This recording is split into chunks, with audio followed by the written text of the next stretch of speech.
Perkenalkan, nama saya Yunisa Puspita dengan NIM 23211100127 dari kelas Agribisnis B. Untuk memenuhi tugas UTS dari mata kuliah APNP, di sini saya akan menyampaikan beberapa isu atau permasalahan dari beberapa komoditas yang ada di Indonesia.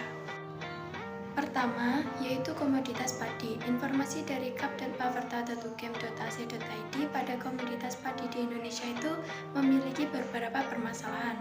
Salah satunya pada teknologi pasca panen. Pengolahan padi di Indonesia masih menggunakan teknologi yang sangat sederhana, yang berakibatkan rendahnya kualitas hasil produksi. Solusinya, sebaiknya diadakannya pengembangan teknologi tepat guna spesifik lokal dan penerapan standarisasi peralatan yang digunakan untuk mutu produk diyakini mampu meningkatkan kesejahteraan petani. Lain halnya dengan produksi padi di Thailand. Di negara Thailand, peralatan pasca panen sudah diterapkan dengan baik, sehingga hasil yang didapatkan dari panen padi juga memiliki kualitas dan mutu yang tinggi. Yang kedua yaitu komoditas jagung. Harga bahan pangan dari hasil pertanian di Indonesia mahal di tingkat konsumen, yang disebabkan karena kesemrawutan pengolahan lahan, pola pasokan dan distribusi sampai kepada keuntungan.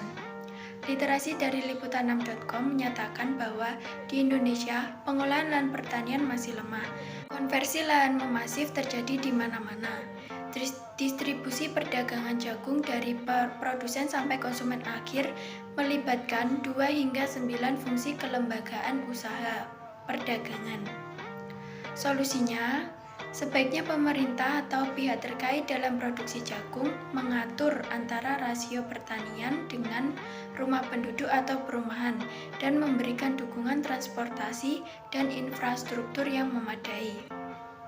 Dibandingkan dengan negara Thailand dan Vietnam, di negara tersebut antara produksi, distribusi, dan pasokan bahan pangan lebih baik dan lancar. Rasio antara pertanian dan rumah penduduk atau perumahan sudah diatur. Arus perdagangannya pun lancar dengan dukungan transportasi dan infrastruktur yang memadai, serta kesejahteraan dan daya beli masyarakat. Yang ketiga yaitu komoditas sapi potong. Komoditas sapi potong di Indonesia masih terbilang minus. Terbukti di tahun 2020 kebutuhan daging sapi secara nasional yaitu 717.150 ton.